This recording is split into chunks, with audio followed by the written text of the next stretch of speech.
Il y a plus de 20 ans, Christophe et Julie Merci déchaînaient les passions dans Loft Story, la toute première émission de télé-réalité française diffusée sur la 6.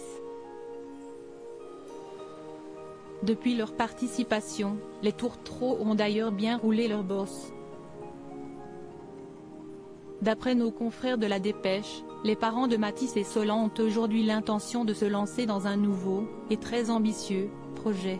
En 2001, les téléspectateurs de la 6 découvraient la toute première édition de Loft Story. Décriée à son lancement, l'émission a pourtant très vite trouvé son public. Dans le somptueux loft bâti à la Plaine Saint-Denis, de nombreux rebondissements avec les candidats ont eu le mérite de marquer les esprits. Toutefois, après plusieurs semaines d'aventure, un seul duo a été désigné grand vainqueur, Loana aux côtés de Christophe Merci. Si la jolie blonde a continué à s'illustrer sous le feu des projecteurs, son acolyte a littéralement disparu des radars avec sa moitié Julie rencontrée dans le programme phare. Pour le site La Dépêche, ce samedi 19 août 2023, le principal intéressé a levé le voile sur sa nouvelle vie à la campagne, non loin de Montauban. Les lecteurs seront ravis d'apprendre qu'il file toujours le parfait amour avec son épouse depuis 20 ans qui lui a donné 2 fils, Mathis, 2003, et Solan, en 2012. Siesti repliés au calme qu'ils ont eu l'occasion de potasser de nouveaux projets. D'après nos confrères, ils ouvriront très prochainement un gîte à domicile.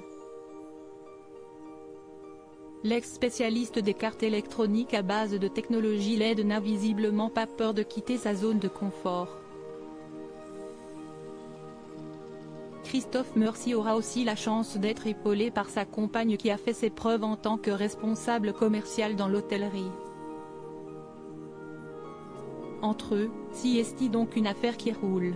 Une belle histoire qui dure sans Julie, j'aurais pu partir en vrille, a affirmé l'ancien candidat de télé-réalité. Grâce à Loft Story, outre trouver l'amour, il a aussi renfloué ses comptes en banque. On était payé 9 000 francs par mois, alors que je n'avais pas une thune, j'étais super content.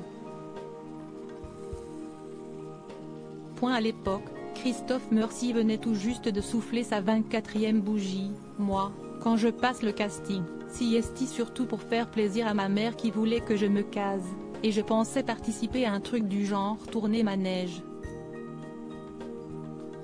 Ayant eu un coup de cœur pour Delphine, le père de famille s'était par la suite rapproché de la belle Julie. Dans la vraie vie, on ne se serait jamais rencontrés, ou alors on ne se serait pas plu. Il fallait un contexte extraordinaire pour qu'on accroche. Avec l'enfermement, c'était plus facile de matcher.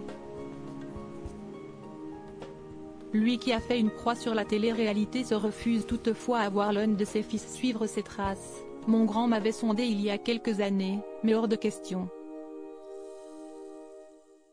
Un non catégorique.